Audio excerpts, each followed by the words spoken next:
Una khambagi pangalna amata yauda karam khamsige asuk phattaba magi makhutagi nungsibi mabudi munduna purakningli adubo haksangi phibamna aduk soklabada chakna yengba natta pangal futokpa ngamdre Daniel magi mina yamba henmankre masu laimakti nate aduna ma sontha hore ngamda gyan mangdorba mana Hondo makut thak nikna lokthok call tawduna mana thamkre Itaw Result wana sor macet honduna Bem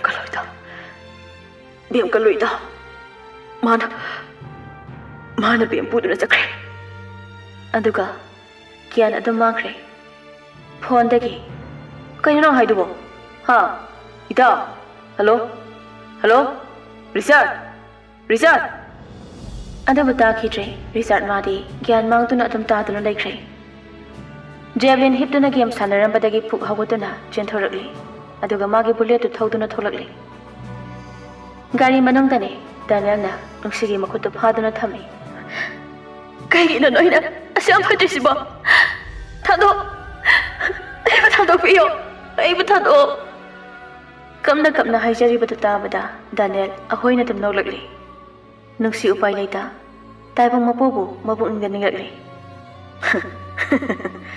Asuk uwana aina mafam sida laklibba si karigino Nangbu laklibane Asuk kuiba matam si nangbu thibada ai kyam warure Adugadi irai heklaina Adu haiduna noklibado makhol tholakli Kaigino nangna samphatriba sibo Nangbu miro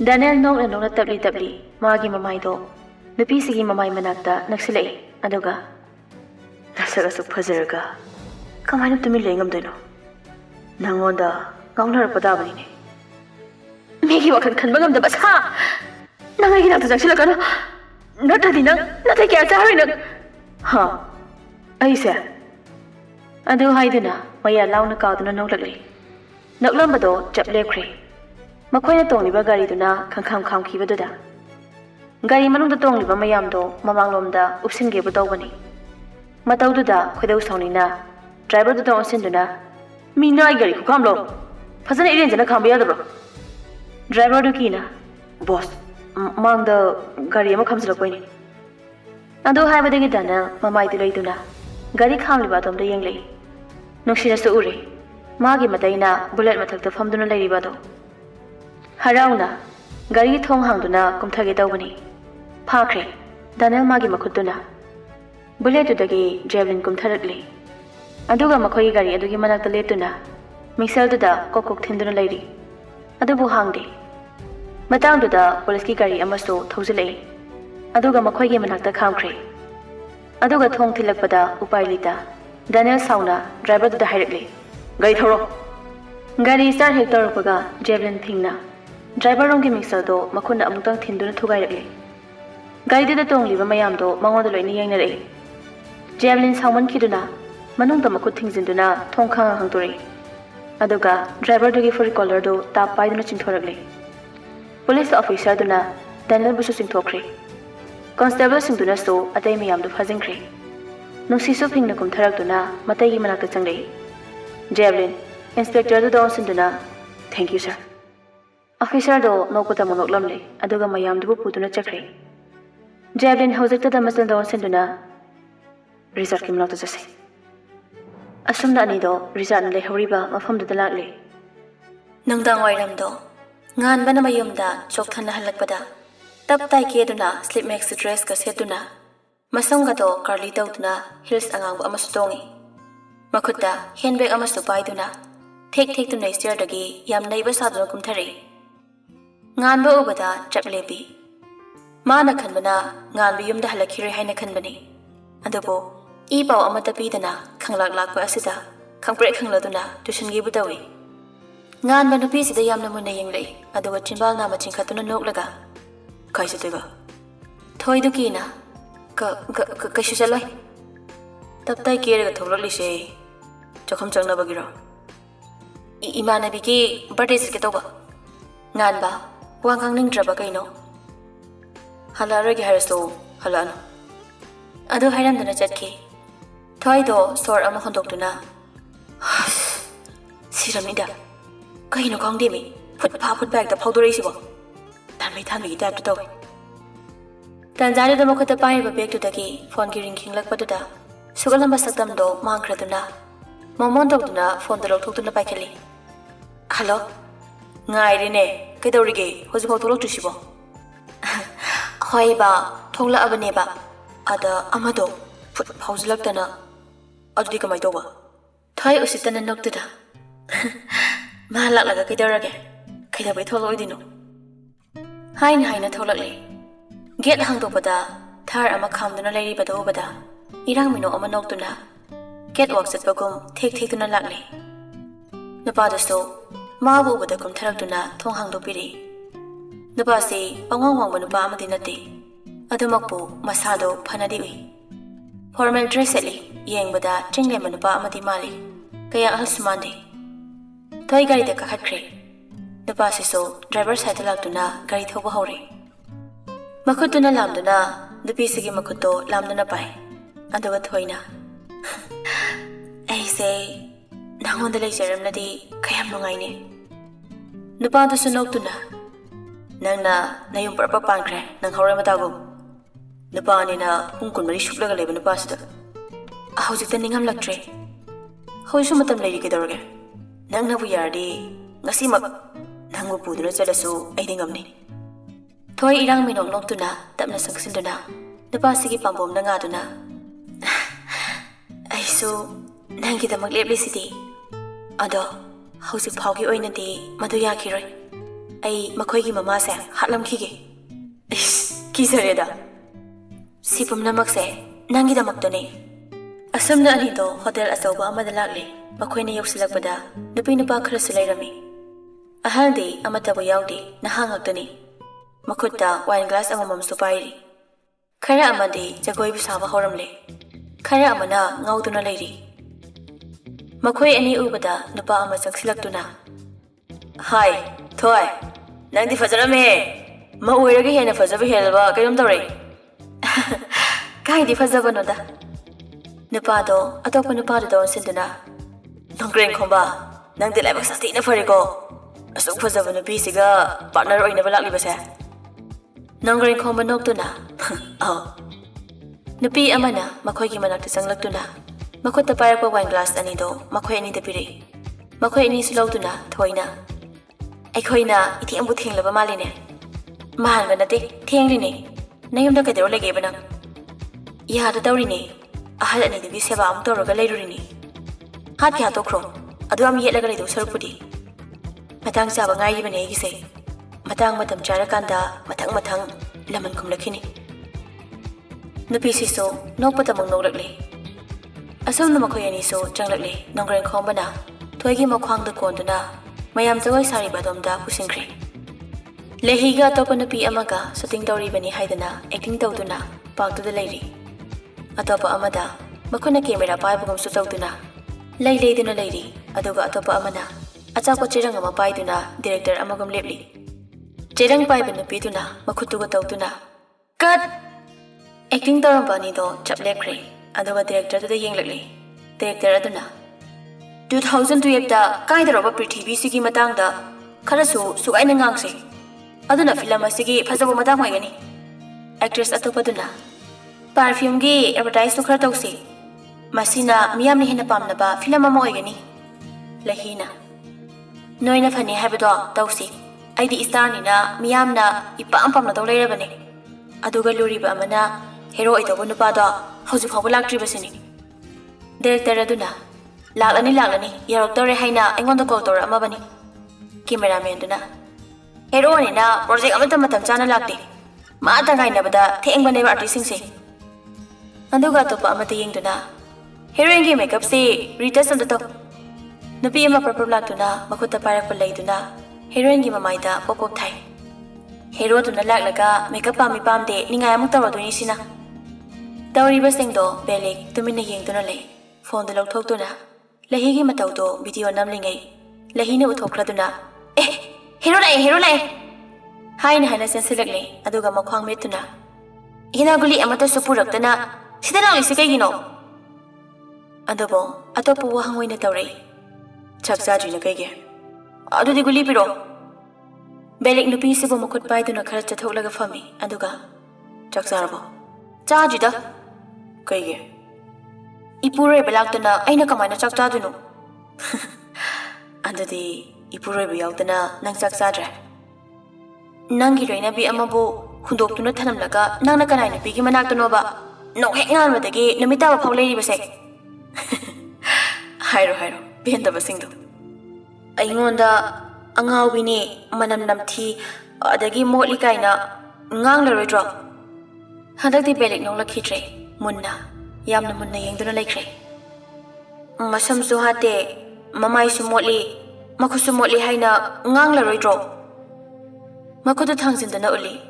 Tu ai amot pa mata paidabani motanaba. Bempira no piduna haye. Aina motladi ai butu kutjabagi nangla oi haina. Ado nangla khaningbagi ai masanan bane. Irusalu bane. Thajajaga yengjoktu. Asi haiduna makopto nupasigi mamai manakta sathangzili. Adubu belekdi tapna sangsinduna nupisigi makopto chupi. Aduga tapna so hairagli.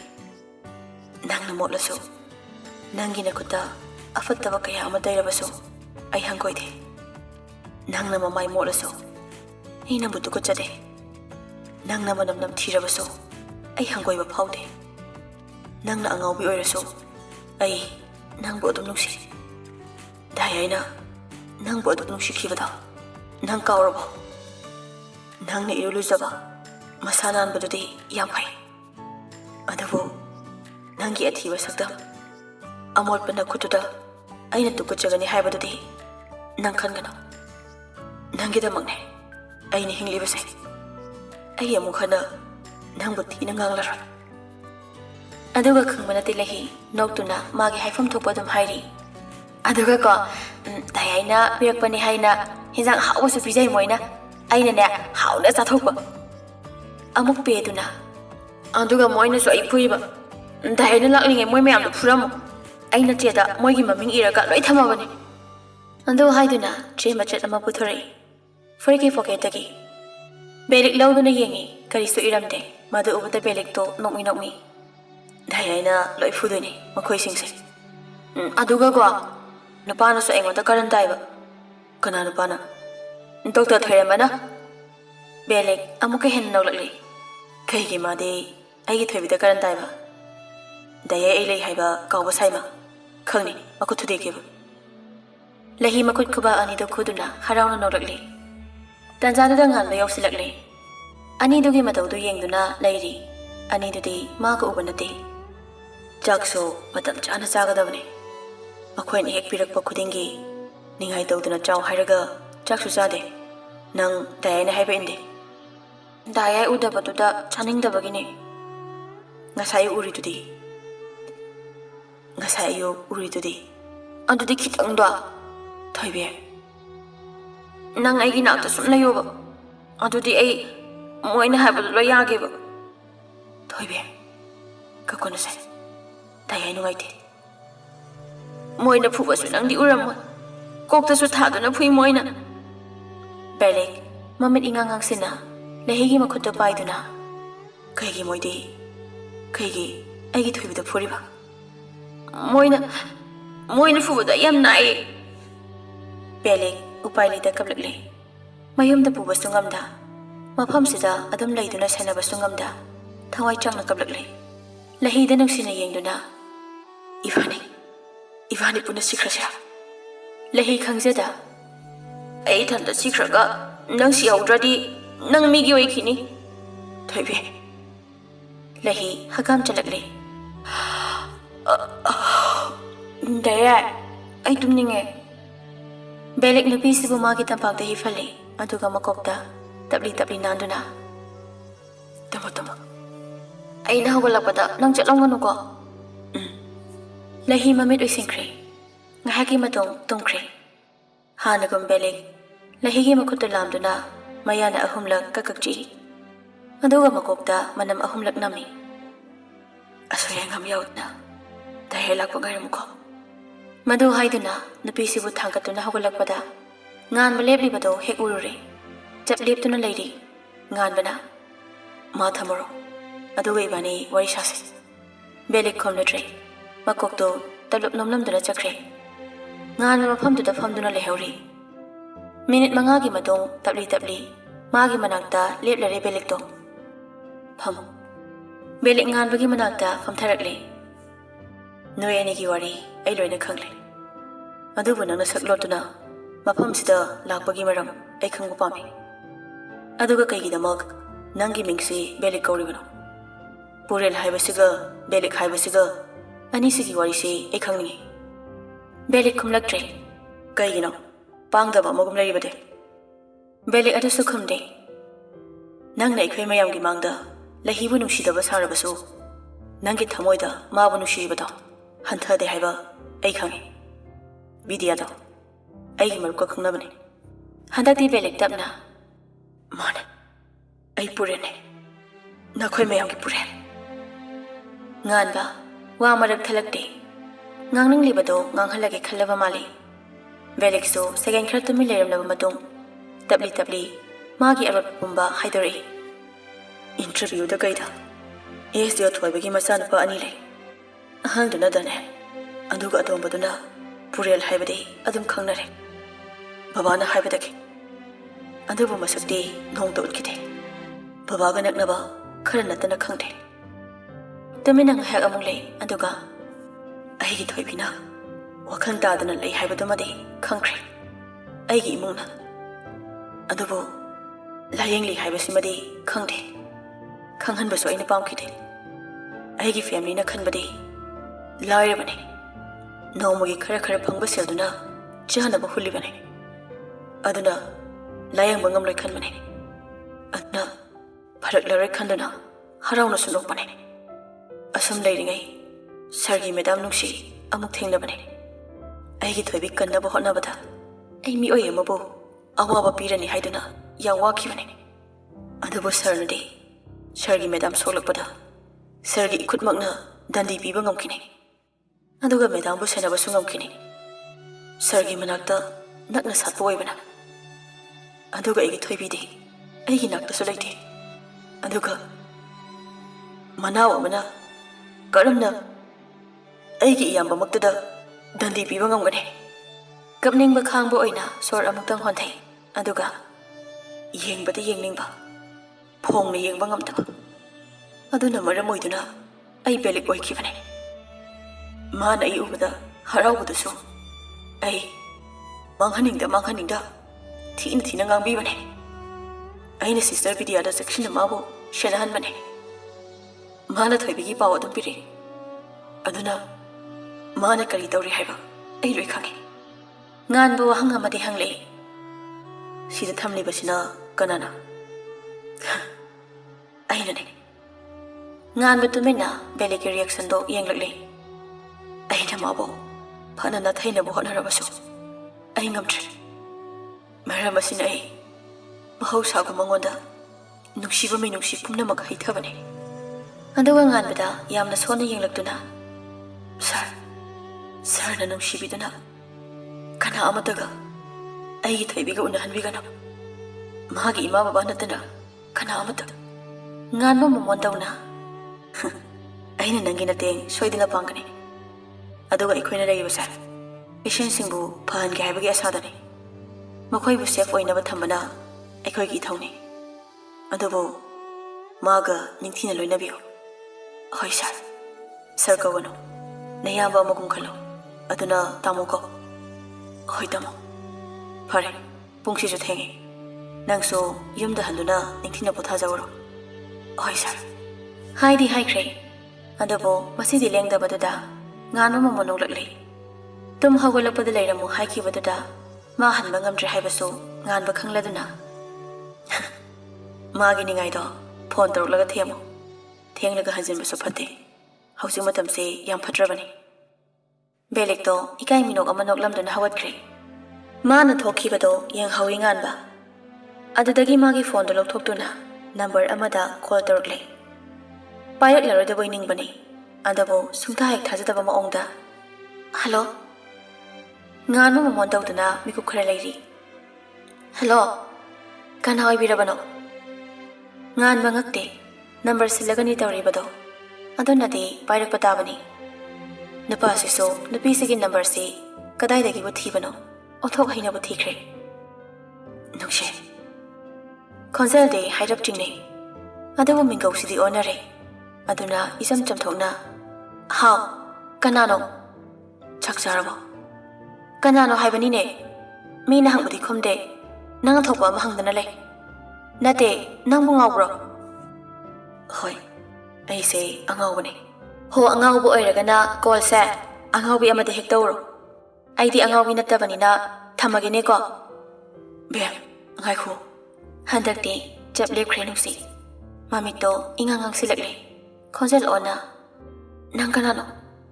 ꯑꯩꯒꯤ ꯈꯣꯟꯖꯦꯜꯁꯦ ꯌꯥꯝꯅ ꯑꯣꯜꯂꯕꯣ? ꯅꯠꯇ꯭ꯔꯒꯅ ꯀꯥꯎꯊꯣꯛꯈꯤꯕ ꯑꯣꯏꯗꯣꯏꯔꯥ? ꯑꯩ ꯅꯪ ꯀꯅꯥꯅꯣ ꯃꯁꯛ ꯈꯪꯗꯦ, ꯑꯗꯨꯅ ꯈꯣꯟꯖꯦꯜ ꯑꯣꯟꯕ ꯑꯣꯟꯗꯕ, ꯀꯥꯎꯕ ꯀꯥꯎꯗꯕ ꯈꯪꯗꯦ꯫ ꯗꯗꯥ ꯀꯥꯎꯔꯕꯣ? ꯅꯪꯒꯤ ꯄꯨꯟꯁꯤꯗ ꯗꯗꯥ ꯊꯦꯡꯅꯈꯤꯗꯕ꯭ꯔꯥ? ꯅꯠꯇ꯭ꯔꯒꯅ ꯀꯥꯎꯊꯣꯛꯀꯦ ꯌꯥꯎꯅ ꯀꯥꯎꯈ꯭ꯔꯕ꯭ꯔꯥ? ꯅꯨꯡꯉꯥꯏꯔꯤꯕ꯭ꯔꯥ? ꯑꯩꯒꯤ ꯄꯨꯟꯁꯤ ꯃꯍꯤ ꯅꯪꯒꯤ ꯀꯣꯛꯅ ꯆꯤꯡꯁꯤꯟꯗꯨꯅ ꯌꯦꯡꯕꯗ ꯂꯥꯝꯕ ꯐꯪꯗꯕ꯭ꯔꯥꯅꯦ? ꯗꯗꯥ, ꯑꯩꯒꯤ ꯀꯣꯜꯁꯨ ꯄꯥꯏꯔꯛꯈꯤꯗ꯭ꯔꯦꯗꯣ, ꯐꯣꯟ ꯄꯥꯏꯔꯨꯗ꯭ꯔꯦ, ꯅꯦꯅꯦꯁꯨ ꯍꯜꯂꯛꯈꯤꯗ꯭ꯔꯦꯗꯣ, ꯃꯆꯥ ꯊꯥꯗꯣꯛꯅꯤꯡꯗ꯭ꯔꯦ ꯍꯥꯏ, ꯏꯃꯥ ꯕꯕꯥꯁꯨ ꯋꯥꯔꯦ, ꯅꯪꯗꯤ ꯋꯥꯗꯕ꯭ꯔꯥ? ꯄꯥꯎꯈꯨꯝ ꯄꯤꯔꯛꯈꯣꯔꯥ? ꯑꯩ ꯊꯝꯃꯒꯦ꯫ ꯃꯗꯨ ꯍꯥꯏꯗꯨꯅ ꯉꯥꯟꯕꯅ ꯀꯔꯤ ꯍꯥꯏꯅꯤꯡꯂꯤ, ꯀꯔꯤ ꯍꯥꯏꯔꯛꯈꯤ ꯈꯪꯗ ꯀꯣꯜꯗꯣ ꯐꯠ ꯀꯛꯈ꯭ꯔꯦ꯫ ꯉꯥꯟꯕ ꯀꯛꯈ꯭ꯔꯕ ꯐꯣꯟꯗꯨꯗ ꯌꯦꯡꯗꯨꯅ ꯅꯤꯡꯉꯝꯗ ꯅꯣꯛꯁꯨ ꯅꯣꯛꯅꯤꯡꯗꯅ ꯋꯥꯅ ꯅꯣꯛꯇꯨꯅ ꯁꯣꯜꯂꯛꯂꯤ꯫ ꯑꯩꯅꯤ ꯈꯪꯕꯗꯩ ꯑꯩꯒꯤ ꯋꯥ ꯑꯃꯠꯇ ꯇꯥꯔꯝꯗ ꯀꯣꯜ ꯀꯛꯈꯤꯒꯗ꯭ꯔꯥ ꯈꯜꯂꯨꯔꯦ꯫ ꯑꯗꯨꯃꯛꯇꯤ ꯑꯣꯏꯗ꯭ꯔꯦ꯫ ꯁꯥꯎꯗꯦ, ꯁꯥꯎꯅꯤꯡꯗꯦ, ꯋꯥꯔꯧꯗꯦ, ꯋꯥꯔꯧꯐꯝ ꯆꯥꯗꯦ, ꯑꯗꯨꯕꯨ ꯃꯥ ꯂꯥꯟꯈꯤꯕ꯭ꯔꯥ? ꯃꯥꯒ ꯃꯥꯒꯤ ꯕꯦꯝꯒ ꯀꯥꯏꯅꯗꯨꯅ ꯊꯣꯏꯒ ꯂꯨꯍꯣꯡꯈꯤꯕꯁꯤꯗ ꯃꯥꯅ ꯂꯥꯟꯈꯤꯕꯁꯤ ꯀꯗꯥꯏꯋꯥꯏꯗꯅꯣ? ꯃꯃꯥ ꯅꯨꯡꯁꯤꯔꯨꯕꯁꯤ ꯑꯣꯏꯕ ꯇꯥꯏ ꯃꯥꯒꯤ ꯃꯔꯥꯜ, ꯃꯃꯥ ꯑꯁꯣꯟꯕꯤꯁꯤꯒꯤ ꯈꯜꯂꯨꯕꯁꯤ ꯑꯣꯏꯕ ꯇꯥꯏ꯫ ꯑꯗꯨ ꯑꯣꯏꯔꯕꯗꯤ ꯊꯕꯥꯒ ꯁꯅꯥꯇꯣꯝꯕꯒ ꯑꯣꯏꯔꯗ꯭ꯔꯥ ꯑꯔꯥꯟꯕꯁꯤꯅ?